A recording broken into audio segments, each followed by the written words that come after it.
Bueno, vamos a hablar de histología de la piel. Recordemos entonces los cuatro tejidos de la piel. El tejido conectivo, el tejido epitelial, el tejido muscular y el tejido nervioso.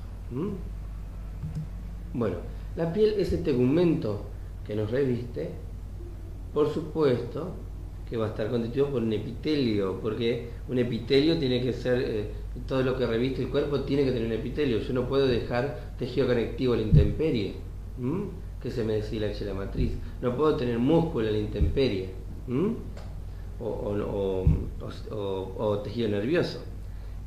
Entonces, la piel tiene un revestimiento que es epitelial, que ya vamos a desarrollar un poco más.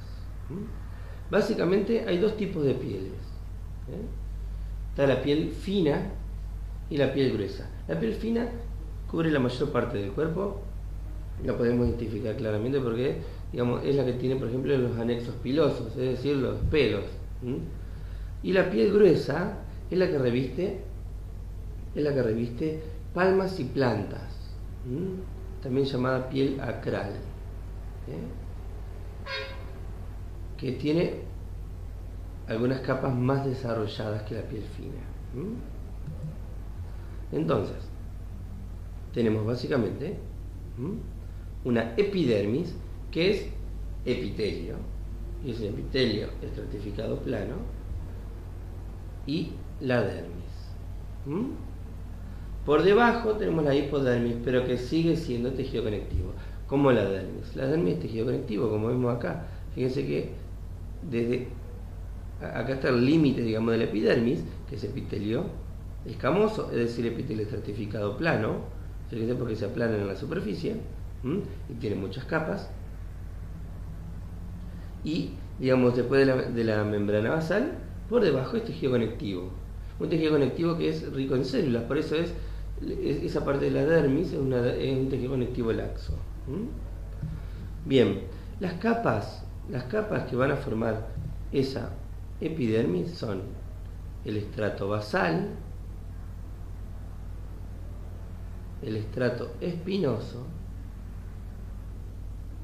el estrato granular o granuloso y el estrato córneo. Alguna bibliografía divide además al estrato córneo en el estrato córneo propiamente dicho y uno por debajo que se llama estrato lúcido, que es el que está bien desarrollado en la piel gruesa. Entonces, tenemos que la piel, si hacemos un corte y lo vemos así en perfil, vamos a tener epidermis, dermis e hipodermis. La epidermis se va a dividir en esas capas. La capa basal, que es la que va a generar las células, la que van a hacer las mitosis, que van a ir ascendiendo y van a formar el estrato espinoso, y, digamos, va desarrollando en plenitud su actividad, generando una capa que se llama granulosa, una capa granulosa, y por encima, cuando ya se desarrolla el todo para formar esa escama que nos cubre, va a formar el estrato córneo y el estrato lúcido. Y por debajo dije la dermis, que es tejido conectivo. Entonces acá vemos que las células basales del estrato basal son células que son, están menos desarrolladas, están como que fueran más inmaduras, entre comillas inmaduras, ¿no? Pues, digamos, lo que genera son células que son relativamente simples como para poder hacer mitosis, no desarrollan tanto sus citoplasmas. Entonces las mitosis están a cargo de las células basales. Hacen mitosis, y continuamente van generando células, porque continuamente en superficie se van descamando. ¿Por qué? Porque la piel tiene ese destino, la epidermis tiene ese destino de formar escamas. ¿Para qué? Con un epitelio estratificado. ¿Por qué? Porque tiene que ser lo suficientemente rústico como para bancarse el roce. y para contenernos. Tiene que ser un epitelio porque tiene que contenernos del resto, digamos, del universo. Bueno, entonces tenemos que esa célula basal va madurando al estrato espinoso y va formando unos gránulos que se pueden ver bien, estos gránulos que se ven ahí, bien basófilos, bien oscuros, que son los gránulos que se llaman de queratohialina, que después, cuando sigue madurando la célula, pierde el núcleo y queda una escama pegada por esa queratohialina. De esa manera, digamos, tenemos queratina y láminas de epitelio, digamos, de células anucleadas que van a formar básicamente el estrato córneo. Acá lo que vemos es principalmente la segunda capa. Veamos por qué se llama estrato espinoso. O pareciera tener espinitas. Parece que están llenas de espinas las células una a la de la otra. ¿Pero qué son esas espinas? En realidad, lo que son uniones entre una célula y otra. ¿Se acuerdan que cuando hablamos de uniones en los epitelios, había un tipo de unión que era como un nudo entre un citoplasma y otro, que eran los desmosomas?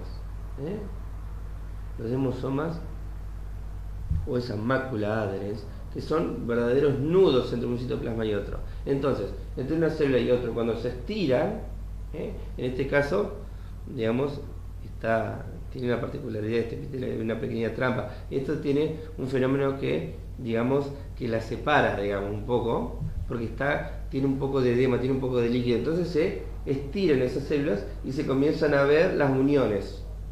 Entonces, es lo que vemos acá como espinitas. Por eso es que se llaman estrato espinoso. Entonces, tenemos el estrato basal, estrato espinoso, estrato granuloso, fíjense ahí, y el estrato córneo, que acá le ponen el estrato lúcido, digamos, como una subdivisión. Bien, la célula que constituye principalmente la epidermis son los queratinocitos, o sea, estas células que son capaces de madurar hacia una escama córnea, perder el núcleo, cargarse de queratina, formar la queratohialina, volcarla en una especie de pegamento, y de esa manera nos da cierta rusticidad para soportar el roce, nos proporciona alguna barrera al agua. Entonces, por eso es que, digamos, la queratina como filamento intermedio forma parte importante de sus citoplasma, del queratinocito. Fíjense acá, están como esas espinitas. ¿Pero por qué? Porque están un queratinocito al lado del otro y anudados por desmosomas. Bien, esas son las células principales que forman la epidermis. Pero hay otras células que forman parte, digamos, de la epidermis, que están en menor cantidad que el queratinocito, pero que son cruciales. Por ejemplo, el melanocito. El melanocito está en la capa basal. Se cree que aproximadamente 1 cada 5 queratinocitos, o sea, melanocito, cada 5 queratinocitos, otro melanocito, digamos, hay cierta proporción, ¿de acuerdo? Más o menos es 1 cada 5. ¿En dónde? En la capa basal. Porque ¿qué es lo que hace el melanocito? El melanocito produce melanina. ¿Qué es la melanina? Es un pigmento natural que tenemos, que lo que hace es formar como una barrera opaca. ¿Por qué necesita una barrera opaca? Para defendernos del sol, en el caso de la epidermis. También hay melanocitos revistiendo el interior del ojo. ¿Para qué? Para formar una cámara oscura, como una cámara de fotos, que necesita la oscuridad para que pase las de luz. En cambio, en la piel lo que necesitamos es que nos dé pigmento. ¿Por qué? Porque necesita cubrir el estrato basal, que es donde están los queratinocitos. ¿Por qué? Porque esas células, los queratinocitos en el estrato basal, como dije, hacen mitosis. Entonces, tienen una situación de vulnerabilidad importante. El sol, con las radiaciones que emite, puede generar cambios en ese ADN que está muy expuesto por las repetidas mitosis que debe hacer el estrato basal, o sea, los queratinocitos que están a nivel basal. Por eso es que el melanocito se encarga de fabricar la melanina, ese pigmento opaco, y de aportársela al queratinocito a modo de gorro de ese núcleo. Entonces se lo dona, le dona, digamos, la melanina al queratinocito para que cubra ese núcleo con una sustancia opaca y que los hace la radiación, digamos, que viene del sol, no incida tan directamente sobre ese queratinocito vulnerable por repetidas mitosis, por estar haciendo mitosis. Entonces, ese melanocito debe producir la melanina, y irla depositando,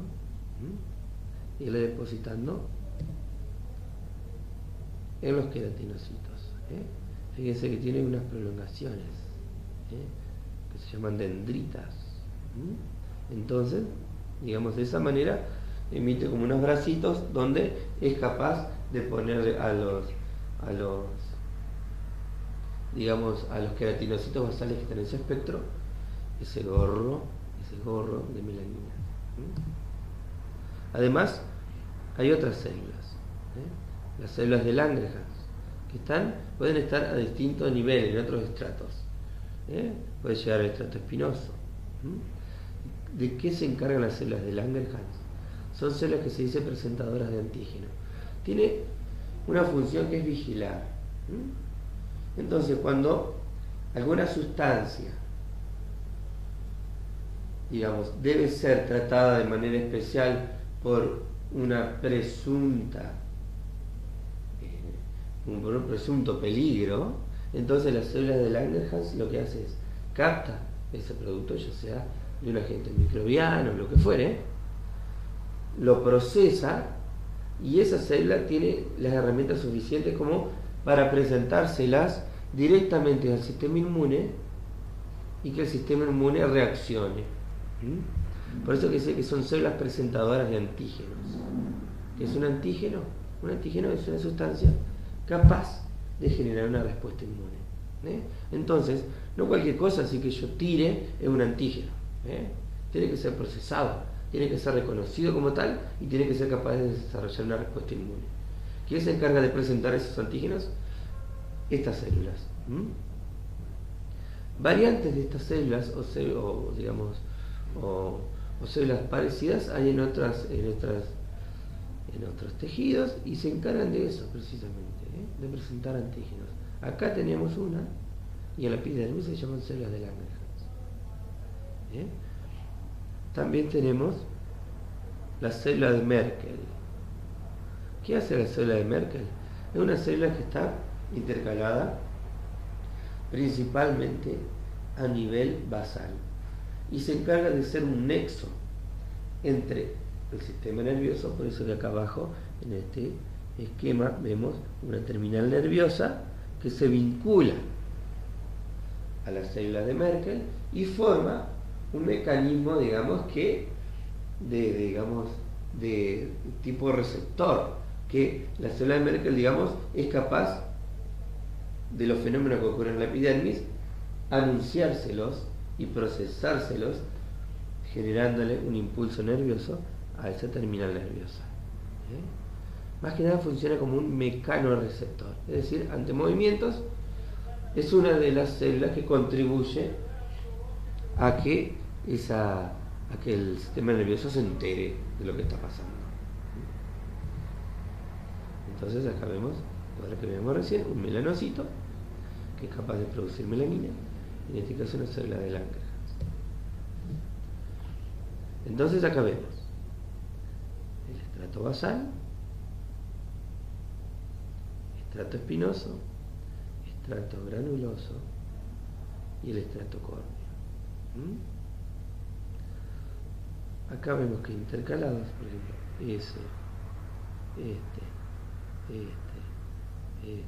acá otro. Estos, digamos, son melanocitos. Son melanocitos. Fíjense que están intercalados digamos, de manera bastante regular en la basal. Bien, y acá abajo, tejido conectivo, que es la dermis. Estas proyecciones de la epidermis se llaman crestas epidérmicas, que encastran con estas proyecciones de la dermis, que se llaman papilas. Por eso es que la dermis bien cercana a la epidermis se llama dermis papilar. Bien, entonces volvamos con estas células. Por ejemplo, acá las células de Merkel se vinculan a un nervio e intervienen principalmente como mecanorreceptor. Fíjense que la dermis, como es un tejido conectivo, es donde transcurren los vasos y donde transcurren los nervios. Entonces, tenemos esta situación: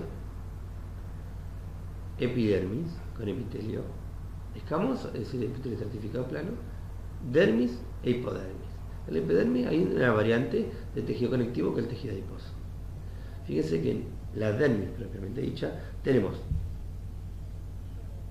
una más superficial que forma las papilas, que se llama dermis papilar, que es bien vascularizada, y una dermis que sirve más bien de estructura, que tiene un tejido conectivo que es más tosco, por decirlo de alguna forma, que tiene que ver con estructura, y es la dermis reticular. Entonces la dermis se divide en dermis reticular y dermis papilar. Bien, y los anexos, ya sea glándula sudorípara, pelo, glándula sebácea, que son, digamos, que están vinculadas con la superficie, y que ese epitelio escamoso genera una imaginación, por ejemplo, que forma el pelo. Genera otra imaginación, pero se reviste de manera especial, formando una glándula sudorípara. Por eso es que estos anexos se proyectan hacia la epidermis. Entonces tenemos epidermis con todas las capitas que hablamos: basal, espinoso, granuloso y córneo con estrato lúcido. Y en la dermis tenemos dermis papilar, que es la más superficial, y dermis reticular. Y la hipodermis, que básicamente tiene tejido conectivo y tejido adiposo, como una barrera para, digamos, para regular nuestra temperatura. Entonces acá tenemos, fíjense que la dermis, esta dermis que señalo acá, es una dermis que es más tosca, tiene mucha matriz más acidófila, es la dermis reticular. Esta dermis que se vincula a las papilas es la dermis papilar. Y acá tenemos la epidermis, bien irregular, con las crestas.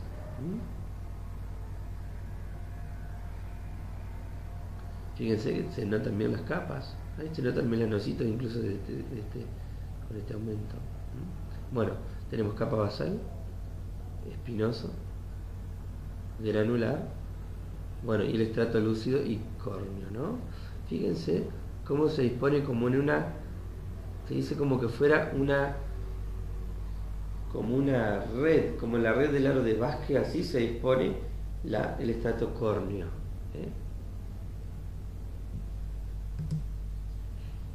Bien, y acá vemos cómo se proyectan desde la superficie los anexos, sobre todo anexos pilosos. Es un pelo, es una glándula, eso es una glándula sebácea. Miren, acá, ahí se corta, pero recuerden que si yo tengo una estructura que es zigzagueante, cuando yo hago el corte histológico, el corte lo voy a ver en dos planos de algo que es tridimensional. Entonces yo tengo una figura zigzagueante que la corto, va a aparecer y desaparecer, aparecer y desaparecer, aparecer y desaparecer. Es este fenómeno que se ve acá. Por eso acá pareciera que no hay pelo, pero en realidad esto, en el plano o más acá o más allá, ese pelo va a salir a la superficie. Acá este corte está un poco mejor orientado. Fíjense toda esta estructura pilosa. En relación, fíjense que esto es un corpúsculo, que se llama acá un corpúsculo de Meissner, ¿Qué es? Es una forma especial de terminal nerviosa. Que fíjense que acá estamos en piel acral. Se ve un estrato lúcido prominente, una capa granulosa prominente. Esto es piel de palmas y plantas. Por eso es que tenemos terminales bien especiales. Sobre todo para lo táctil, para lo mecanoreceptor.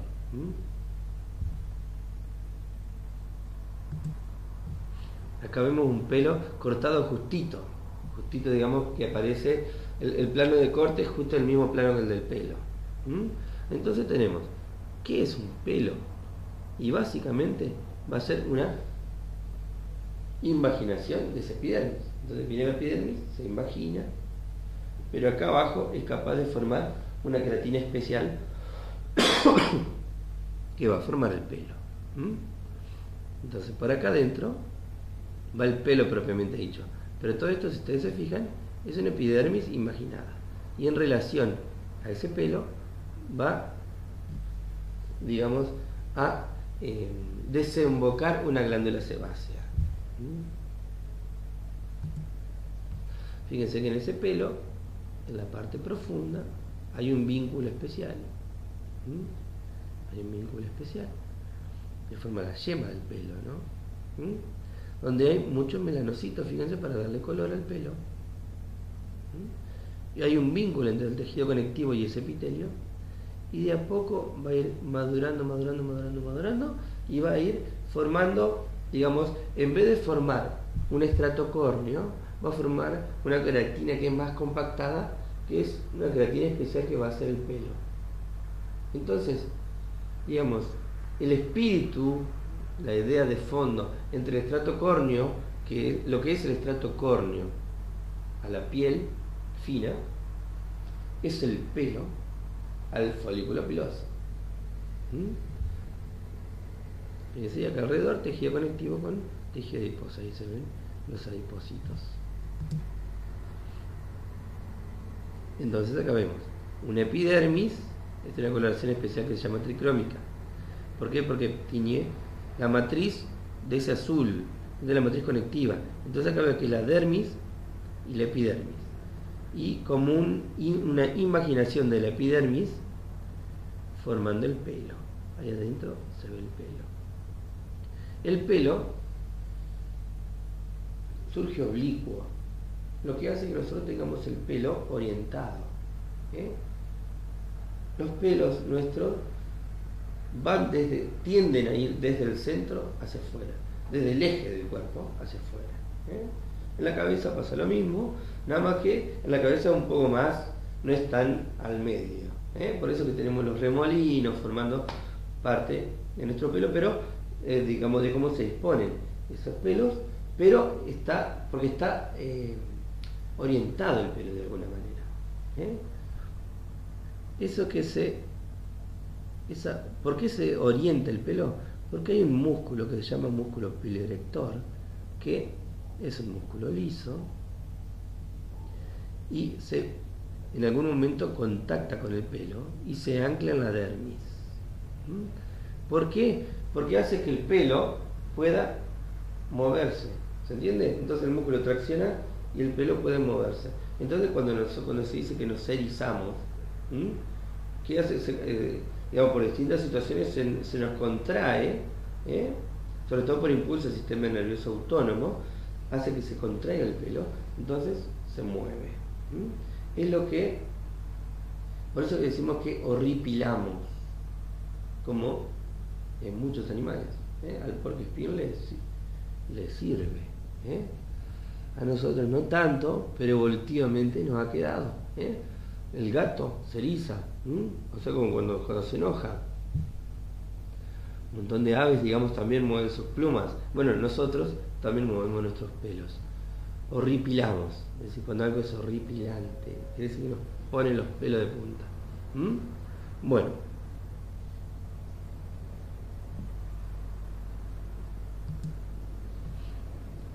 anexas al pelo hay otras glándulas que son las glándulas sebáceas. El pelo tiene una porción que es infundibular y el cuerpo del pelo. la porción infundibular llega hasta la desembocadura de la glándula sebácea. La glándula sebácea tiene unas celulitas que son como nidos, tiene unas celulitas que son basales, que son las que se encargan de hacer digamos, de generar nuevas células, y las células, digamos, que son las que coleccionan ese material sebáceo, que es el material químicamente lipídico, que es capaz de volcarse al pelo. Por eso el pelo, digamos, le vuelca al pelo esa matriz grasa.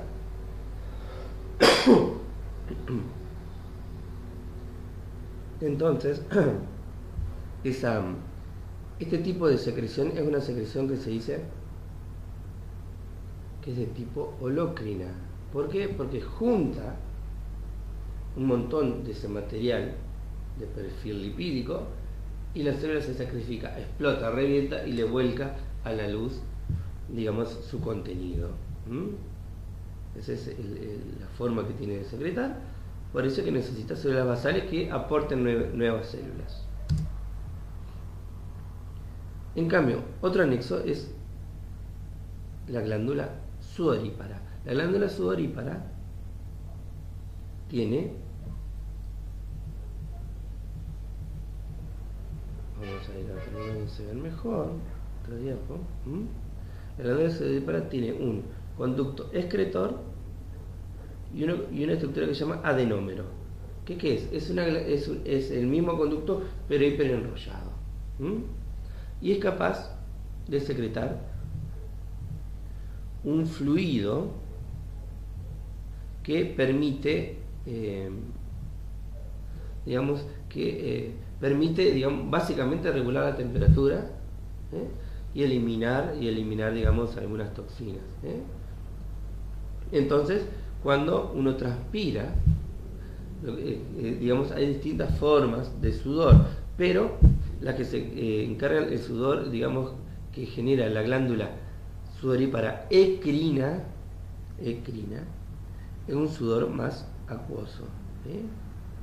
Fíjense que acá está el adenómero, o sea, todo ese ovillo cortado, por eso es que vemos múltiples tubitos,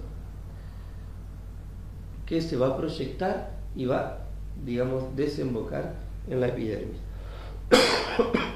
De esa manera vuelca su contenido. En algunos sectores del cuerpo hay otro tipo de glándula sudorípara, que se llama apócrina, sobre todo en axilas, vinculadas a pelos, en la región perianal,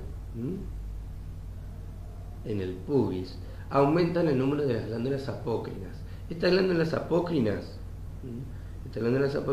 tienen una sudoración que es particular, no solamente en el contenido acuoso, sino que además pueden largar sustancias que son odoríferas, que tienen olor, En algunos animales, digamos, ese olor le permite algunas formas de vínculo. Por ejemplo, pensemos en perros, que se olfatean. ¿Por qué? Porque hay glándulas apócrinas que están segregando, ¿de acuerdo? Y no solo en el humano quedan rudimentos, en axilas, alrededor del periné, vinculadas a pelos alrededor del ano.